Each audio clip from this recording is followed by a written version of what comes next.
akàrí pé títí dání wọ́n ti gbé gidi ojú ọ̀nà n bá bọ́lẹ̀ mo fẹ́ lọ gbé igi yẹn kú fúnra mi ẹni ẹ bá ní stop kí ni wá níbi igi ṣé mo gbé kalẹ̀ sí ibẹ̀ mo kàn ń gbọ́ tí gbọ́ ń rú ni kì í ṣe ẹni tí mo gbọ́ ohùn rẹ̀ lọ́nà jáde mu bí tí mo ti gbọ́ ohùn ó súnmọ́ bí tí mo dúró sí àwọn kan jáde ọ̀kan báyìí ni àwọn ti wá kí anybody kó bọ́lẹ̀ mọ́tò wọ́n kàn ṣe da ìbọn bolẹ̀ ni àfáà gbọ́ gbà nǹkan tí mo kàn rí ni pé ẹ̀wọ̀n bíi kí wọ́n da ògùn náà sí orí aṣọ ìwà aṣọ fẹ́ kàn ó lùhò funfun tó gbogbo iwájú báyìí ẹ̀yìn báyìí. ṣe lo ayé ta ni bàbá. ní láyé tá a yà sí ni. alhamdulillah adúpẹ́ fún Allah subhanahu wa ta'ala atọ́rọ̀kẹ́ àti gẹ́fẹ́ nàbọ̀ Muhammad sallallahu alaihi wasallam ike Allah azza wa jal àtúrẹ́ alẹ́ jẹta rẹ̀ kuma bá nàbọ̀ Muhammad kuma bá wọn aráàlẹ́ rẹ̀ kuma bá wọn sọ̀hábà rẹ̀ ẹ̀wọ̀n yawa nínú Islam lórí sunnah nàbọ̀ Muhammad sallallahu alaihi wasallam akira wa ikpe assalamu alaikum wa rahmatullahi wa barakatuhu. Gbogbo ara gbọ́ ohun tí afa Ahmad Labib Agbaji gbogbo ara gbọ́ ohun tí wọ́n sọ tó sì já sí wípé àwọn ọ̀pọ̀lọpọ̀ àwọn èèyàn wọ́n ti ń gbé ọ̀rọ̀ tí tẹ́ni yìí tí wọ́n sọ wọ́n ti ń gbé káàkiri orí báyìí so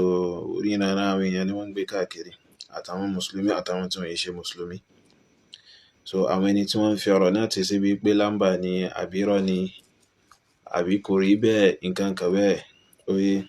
àwọn eléyìí náà ń bẹ lọ́tọ̀ àmọ́ èyí tèmi fẹ́ sọ lórí ẹ̀ náà ni pé so èyí tó dájú tí ò sí iyèméjì ń bẹ òun náà ni pé irọ́ ni Alfa Labib Lagbaji pa so ṣé wá rí irọ́ tí Alfa Labib Lagbaji pa yìí so àfáà náà ti lé strategy náà kalẹ̀ fúnra lára rẹ̀ oye torí tẹ́ bá gbàgbé ma nínú ẹ̀sìn wa so àwọn ìgbà kan ń bẹ tí àfáà yìí sọ lójú agbo ipe ìwà àfáà tí wọ́n bá yin ìbọn fún tó sìn rẹ̀ ipe ò tí ì ṣe kíni ò tí ì jáfà tó so tó sì já sí pé Yasin yìí òun náà ni Alfa Labib Lagbaji ni wọ́n ń rí fàṣí lásìkò náà pé téèyàn bá mọ̀ àbí tó bá ké ìbọn ò níran so eléyìí strategical pass ni tí Labib Lagbaji tó ṣe kíni tó lẹ̀ fúnra lára rẹ̀ so ó ti kọ́kọ́ lé foundation yẹn so ó wá wò pé òkè kóun kúkú lo ìròrí tóun fi bá àwọn èèyàn sọ̀rọ̀ nípa pé ẹni tí wọ́n bá yìnbọn mọ́ so àjásù pé àfáà tí wọ́n bá yìnbọn mọ́ tó ràn àjásù pé kò mọ̀ ní ṣe nìyẹn oye so Yasin Allah bẹ́ẹ̀dà sí sọ̀kalẹ̀ tó sọ̀kalẹ̀ ó sọ̀kalẹ̀ kó máa jẹ́ ohun ìfiṣe ìbádà fún Allahu azza wa jal àti wípé ohun tí ó máa jẹ́ sábà bí ìmọ̀nà tí ó sì máa jẹ́ ìtọ́sọ́nà fún àwọn ẹ̀dá Allahu subhanahu wa ta'ala so at the same time so yóò tún máa jẹ́ ìwòsàn fún àwọn ọkàn tí àárẹ̀ ti wà ń bẹ̀ gẹ́gẹ́ bó ṣe lè jẹ́ ìwòsàn ara náà oye dàtí gẹ́gẹ́ bó ṣe lè jẹ́ ìwòsàn àìsàn ara oye gẹ́gẹ́ bí àwọn afọ́ onímọ̀ ṣe ń sọ ipe Qur'anul Karim ó sáàbù fún ìwòsàn àárẹ̀ ọkàn àti ìwòsàn àárẹ̀ ara so torí ẹ̀ ló ẹja sí pé tààrẹ̀ bá ṣe wá tá bá ṣe rúkìá oye rúkìá tá bá ṣe yẹn pẹ̀lú àwọn ayal Qur'an ó lè jẹ́ sábàbí fún ìwòsàn àìsàn tí ń ṣe kíni tí ń ṣe wá oye báyìí àmọ́ kò débi pé kéèyàn wá máa sọ pé tó bá kéèyàn wá máa sọ fáwọn èèyàn pé téèyàn bá fẹ́ kí tí wọ́n bá yìnbọn mọ́ kó má ràn pé kéèyàn lọ máa ka Yasin wàláhí wọ́n rọ ìbọn lọ báyìí yóò sì máa kó sínú ara rẹ̀ oye báyìí annabi sallallahu alaihi wasallam tí Allah bẹ́ẹ̀ dáná sí wa kó máa jẹ́ àwòkọ́ṣe dáadáa fún wa so lásìkò rẹ̀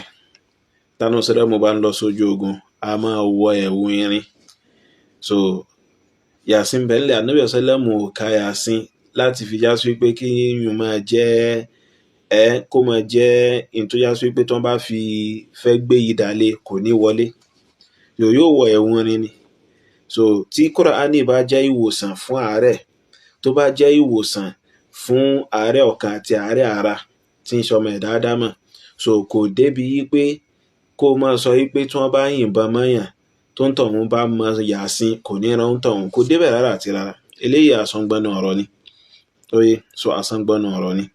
So Yasin bẹ́ẹ̀ lásìkò Ànábì sálẹ́mù. So àwọn sọ̀hábà Ànábì, oye, àwọn míì ń kú sójú ogun nínú wọn látara pé wọ́n ṣe kíni, wọ́n ń bẹ́ wọn nídà,